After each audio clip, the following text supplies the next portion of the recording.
Hi, my name is Cassidy Newsom, and I wrote my paper about the appropriation of American Indian culture and American popular music. I do that using examples from the textbook as well as from a song by Loretta Lynn, and other examples. Basically, in the essay, I define a lot of terms and I discuss misappropriation, as well as stereotypes and their harmful effects. First, I'll talk about some of the terms. Appropriation, I'll start with basically what it is and what that looks like. Basically, appropriation is borrowing or sharing things, ideas, culture, mannerisms, anything from another culture or group of people. What we typically think when we hear appropriation is that it's bad or that it's just negative and ill-intentioned, but that's not always the case. The problem is when it's done in a disrespectful way or a way that's dismissive of their culture, that doesn't honor it, and that would be cultural appropriation, not just appropriation. This has been done. This happened to Native Americans throughout our history and in so many different ways, especially in music and entertainment. I'm going to talk about some of the ways, I talk about a lot of the ways in the essay that cultural appropriation has happened and continues to happen today, and some of the factors that go into it and the effects that it can have on these people who are being culturally appropriated and misrepresented. So basically, one example of this, cultural appropriation as misrepresentation is called singing red face.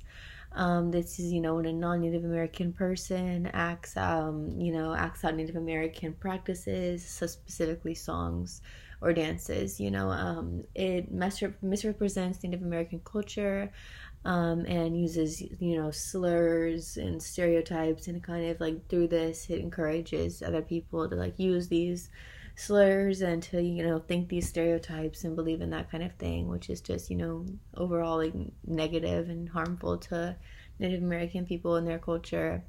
When you hear red face, it reminds us of blackface, which is of course when somebody who's not African American descent would paint or cover their face in a dark substance and then pretend impersonate and essentially mock African American people in the same disrespectful, dismissive way. So that's red face is also kind of called playing Indian.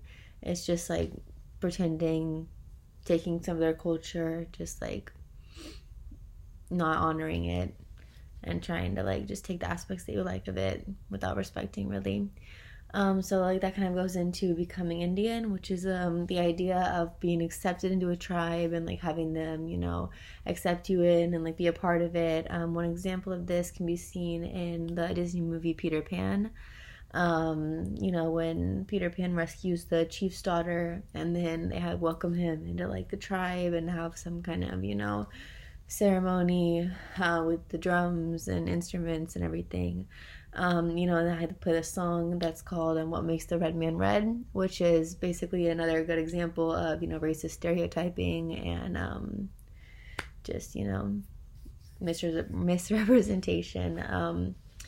Some of these stereotypes and misrepresentation and things that happen in their stereotypes are poor English, broken English, these battle cries, fake sounds, and as well as the idea of them being savages or these uncivilized people.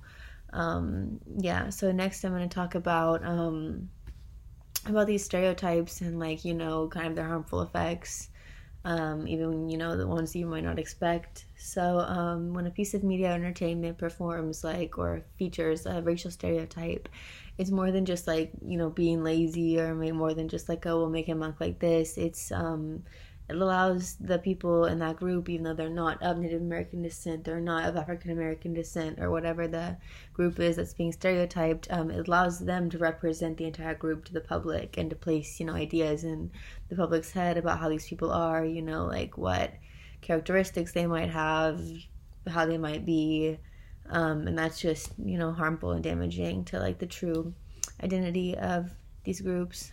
So usually when we see these stereotypes and characteristics, they'll stay in our minds, and that's just damaging.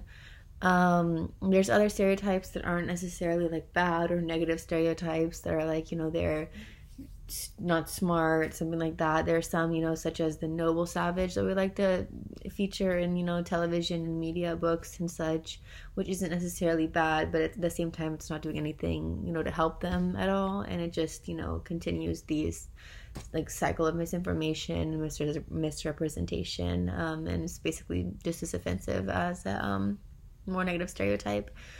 So a lot of times stereotypes and cultural misrepresentations can happen due to like a lack of information, not intentions, like not just bad intentions or like hate. It's like the book says, it's not a lack of knowing, like a lack of knowledge about the people, but an overload instead of false information that leads to this misrepresentation. So another example that I kind of found that includes some of these terms is in a song called Your Squaw is on the Warpath by Loretta Lynn. It was released in 1961. It uses misappropriated terminology and features this male voice that's just like overly exaggerated accent, and the album cover is also an example of cultural appropriation because it has a picture of Loretta Lynn on here in a Native American costume.